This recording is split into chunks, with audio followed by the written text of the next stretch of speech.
Bom, gravando aqui então mais um trecho da minha revisão da matéria de latim. Já foi gravado aí a primeira declinação, agora a segunda declinação.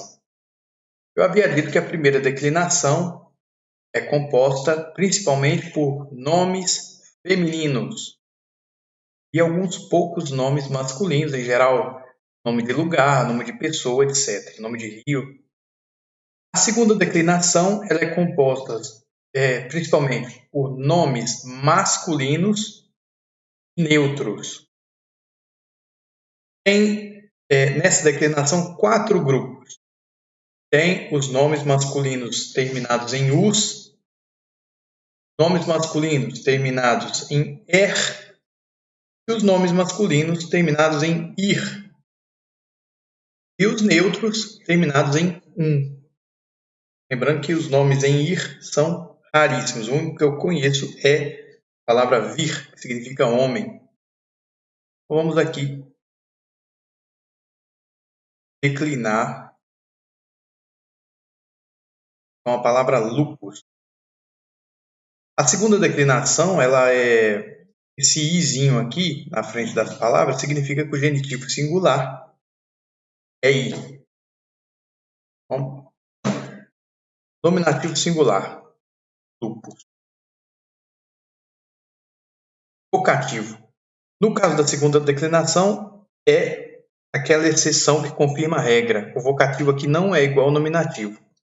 O vocativo aqui é em e, lupe. Genitivo, i, lupi.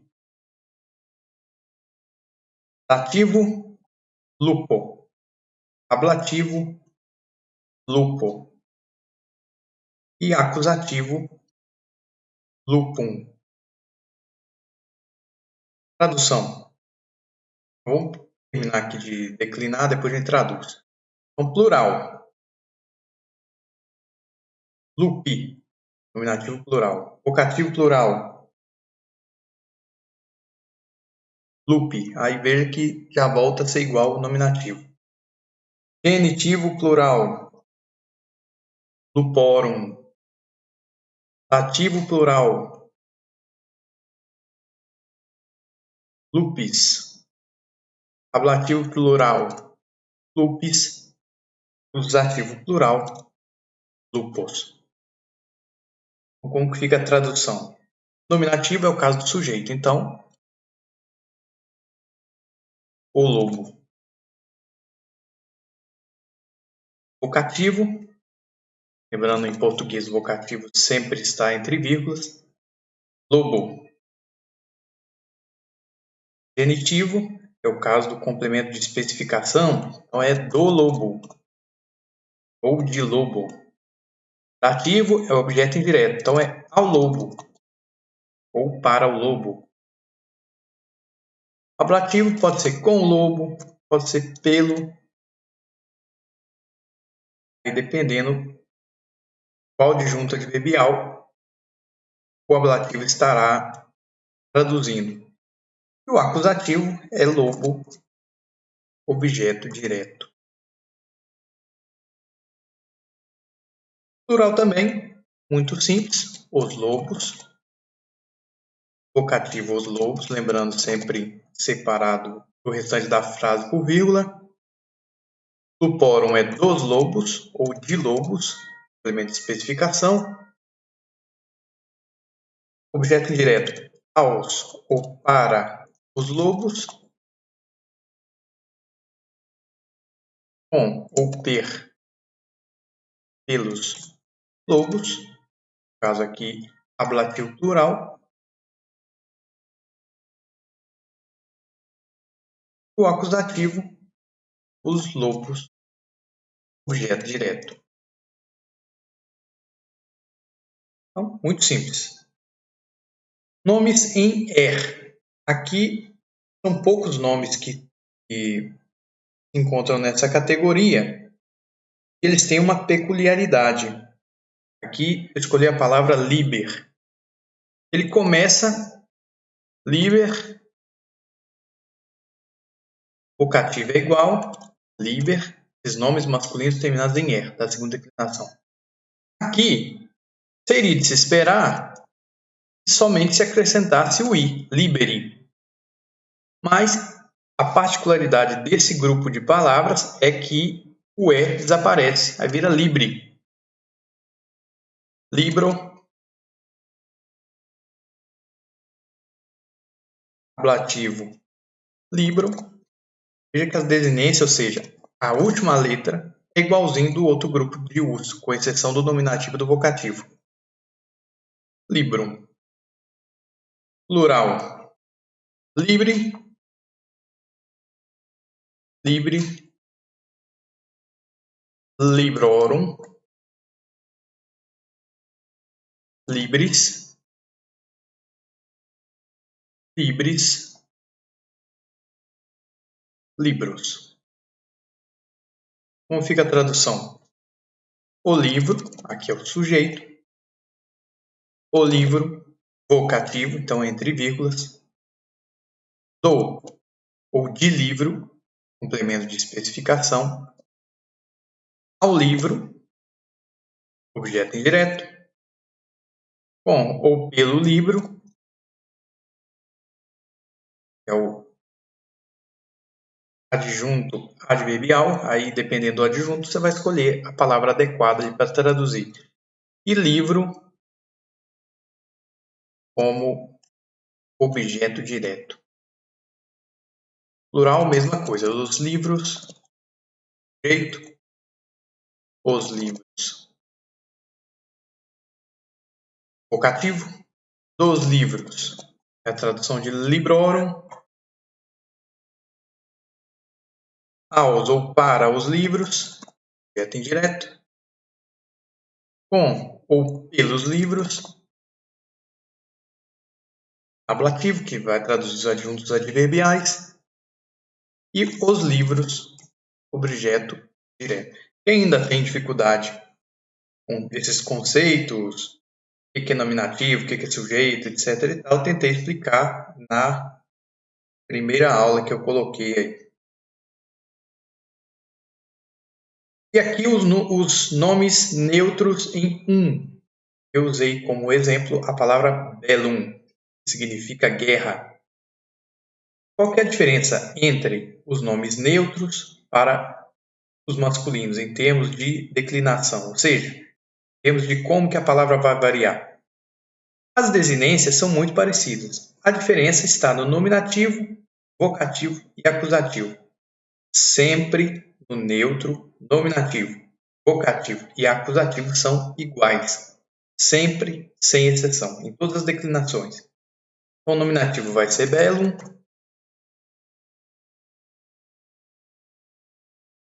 Vocativo, bellum.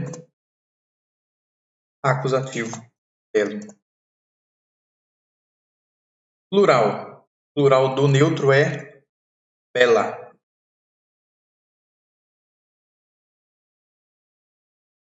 Também sempre igual. Nominativo, vocativo e acusativo, sempre igual no neutro. E os outros? Os outros é igualzinho ao masculino, ou seja, a desinência aqui vai ser i, belli, belo, belo, bellorum, bellis, bellis. Tradução também normalzinha, é uma declinação bem fácil. A guerra, sujeito, a guerra, vocativo. Vocativo aqui você tem que estar chamando a guerra, né? Ó, guerra. Talvez usado em poesia, quando muito. Mas dificilmente. Você vê pouco vocativo, a não ser que você estiver traduzindo orações ou então poesias. Imagina alguém falando com a guerra, né? Chamando a guerra, ó, guerra. É esquisito. Genitivo. A guerra ou de guerra. Objeto indireto dativo. A guerra. Lembrando, em português, guerra é feminino. Em latim, guerra é neutro. Ablativo. com ou para a guerra, dependendo de qual adjunto adverbial você está traduzindo, e acusativo, a guerra. Meu Deus, aconteceu aqui.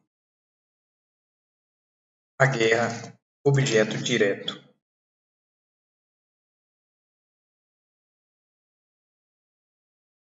Plural, mesma coisa. As guerras.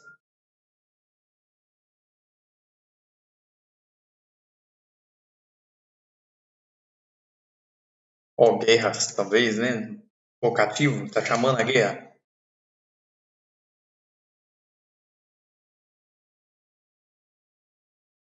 As guerras. As guerras, objeto indireto. Com as guerras, adjunto adverbial. E, por último, as guerras, objeto direto, porque é um acusativo. Então, tudo muito semelhante à segunda declinação, todos os grupos. A diferença é o neutro que termina em masculino, ou vai terminar em er, ou vai terminar em us.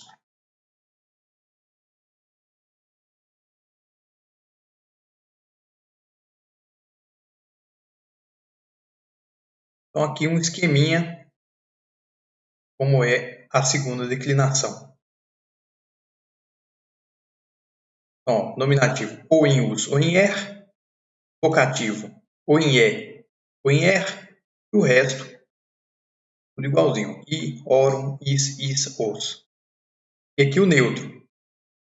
Nominativo, vocativo e acusativo é igual, aqui de um lado e do outro, e o restante é igual ao masculino.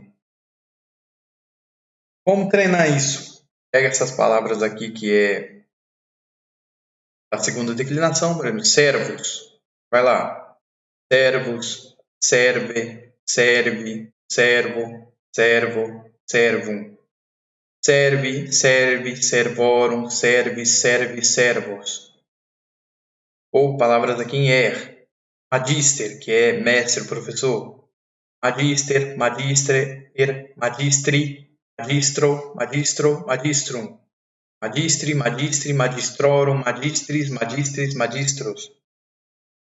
Ou uma palavra aqui neutra, templum. Olha lá, templum, templum, templi, templo, templo, templum. Templa, templa, templorum, templis, templis, templa.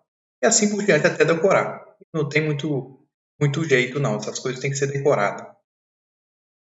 E tem um grupo, a única palavra que eu conheço desse grupo é vir, que significa homem, e é da segunda declinação, mas ela é muito particular porque ela se parece com outras duas. Vírus, que também é da segunda declinação, que significa veneno, e é neutro. Você vê, ele termina em us, mas é neutro. E vis, que é da terceira declinação, que significa força. Qual que é o problema? Quando a gente vem aqui em vir, declinação muito regular. Ó. Vir, vir, vire, viro, viro, virum. Viri, viri, virorum, viris, viris, virus. Então, até aqui, nenhuma novidade. O problema é que quando a gente vem em vírus, quando fosse chegar aqui, se fosse para decliná-lo de maneira regular, ia ser vire. Ou seja, ia confundir. Quando que eu ia saber quando é do veneno ou quando é homens, sujeito? Ia confundir. Então, o latim trocou esses casos aqui com o tempo, né? Os latinos, lá na época que se falava latim, não usavam genitivo singular viri, nem o dativo singular viro, nem o ablativo singular viro, nem o plural viris, viri, né? Nem os demais aqui para não confundir. Eles trocaram pela palavra venene, venene, veneno, veneno, venena, venena, venenorum, venenis, venenis, venena, da onde vem a palavra no português veneno. Vis significa força. Aqui é uma outra declinação, ainda não gravei a terceira, que é a maior, mas quando chegasse aqui, também seria viris. Eu ia confundir com o dativo, com o ablativo.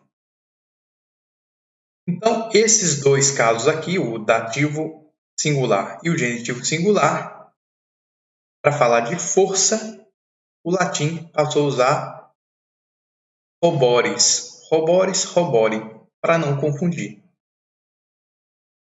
Então, é uma peculiaridade do latim, é importante saber para na hora de um texto lá, você saber quando está falando de veneno, quando está falando de força, quando está falando de homem, para não confundir. Por último, aqui alguns exemplos de frases para a gente fazer. Então, eu já tinha dito, primeira coisa, na hora de traduzir uma frase, as declinações para facilitar, é achar o verbo. Então, o verbo nessa primeira frase é docet. Magister docet discípulos. Então, aqui, verbo ensinar.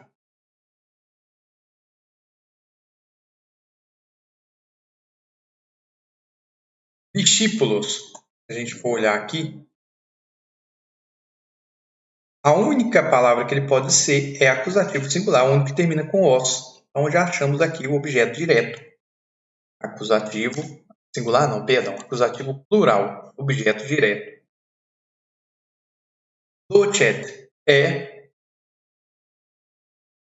terceira pessoa singular, presente indicativo ativo. Ensina. E magister, terminado em ER, o único que tem, não é vocativo, porque não está chamando o mestre, não está separado por vírgula, é sujeito. Então, achamos aqui nominativo singular, sujeito.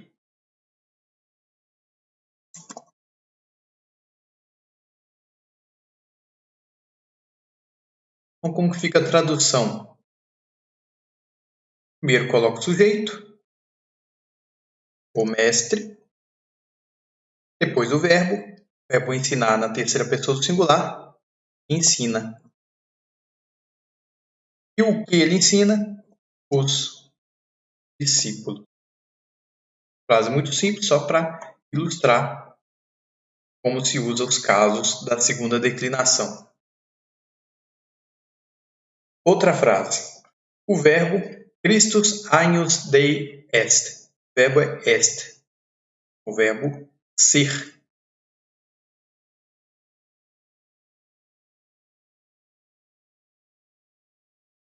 Então, aqui, verbo ser, terceira pessoa do singular. Ele é. Muito bem. Aqui nós temos Christus, nós temos agnus. Já vimos que na segunda declinação masculina, que termina em us, é apenas o sujeito. E agora, qual é o sujeito? Christus ou agnus?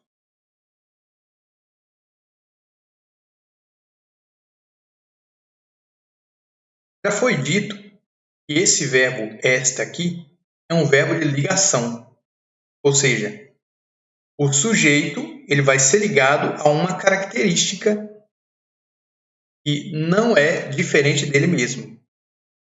Então, tanto o sujeito quanto essa característica estão no nominativo singular.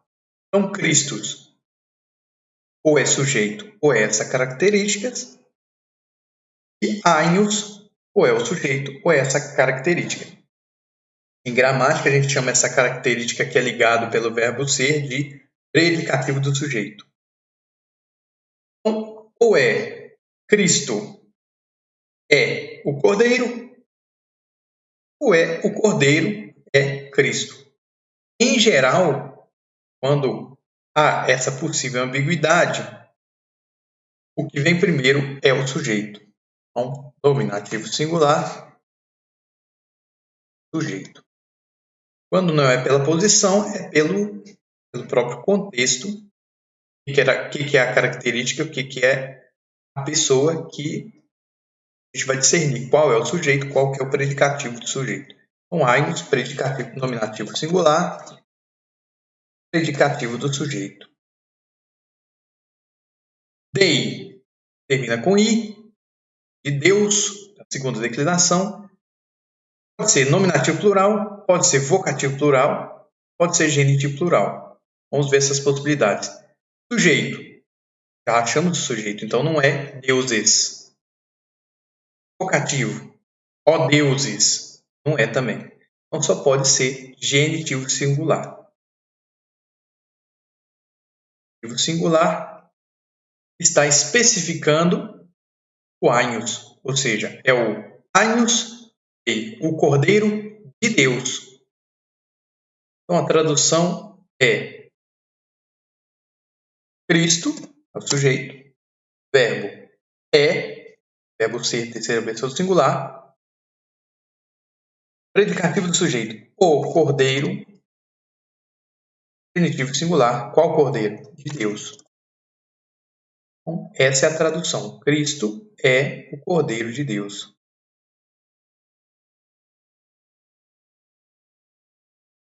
Terceira frase.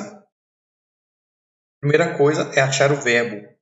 Esse verbo aqui, ele é irregular. A gente ainda não viu os verbos, eu não gravei nada de verbo. Mas tem um verbo que é irregular chamado anômalo, né? Que é irregular. Verbo anômalo chamado nolo. E em português não existe um verbo com a palavra só para dizer ele. Nolo significa não quero, não querer. Então, essa é a terceira pessoa do singular de nolo.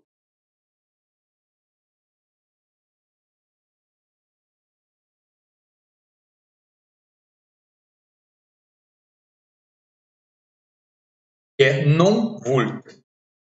Talvez quem já viu aí o filme das Cruzadas, os guerreiros lá das Cruzadas gritavam Deus vult. Esse aqui é o contrário. Non vult significa não quer. Bellum é neutro. Então ele pode ser o nominativo, ou seja, pode ser o sujeito, pode ser o vocativo, embora é difícil. Ó guerra ser vocativo, mas for uma poesia, né, não tem um contexto. Ou acusativo. Deus, dado com o S. A única possibilidade é ele ser o sujeito. Então achamos o sujeito. Deus é sujeito, nominativo singular. Como o verbo é singular, terceira pessoa do singular, é um sujeito só. E se fosse plural, poderia ser dois singulares, né? Por exemplo, se fosse não querem, ia ser Deus e o homem não querem. Ou se fosse um outro verbo, enfim. Aqui é um sujeito só, porque o verbo está no singular. Bellum pode ser, como eu disse, nominativo, pode ser o sujeito, ou pode ser acusativo, o objeto direto. Nós temos como sujeito a guerra, o Deus não quer. Não funciona. Nós temos como objeto direto. Então, acusativo, singular, objeto direto. A tradução ficaria primeiro o sujeito, Deus, depois o verbo, não quer, e depois o objeto direto, a guerra. Funcionou. Então essa é a tradução. Deus não quer a guerra. Espero que tenha ficado claro. Uma sugestão. Pega o livro de gramática do Napoleão Mendes de Almeida, vai lá na segunda declinação, faz as frases, faz as traduções, treina essas terminações aqui de forma que, vendo uma palavra, imediatamente você identifique quais as possibilidades. Por exemplo, se termina em I, se é genitivo singular, se é nominativo plural, se é vocativo plural, se é neutro, só pode ser e termina em I, só pode ser genitivo singular. E também dá para ver, por exemplo, a palavra termina com A. Pode ser o neutro plural? Pode, mas pode ser da primeira declinação. Aqui que é a dificuldade do latim. E não é só dentro de uma mesma declinação em que você pode confundir as terminações, mas uma palavra da primeira com uma palavra da segunda você pode confundir. Eis a grande dificuldade do latim e é por isso que o latim desenvolve a nossa capacidade de análise de raciocínio, porque é um verdadeiro quebra-cabeças.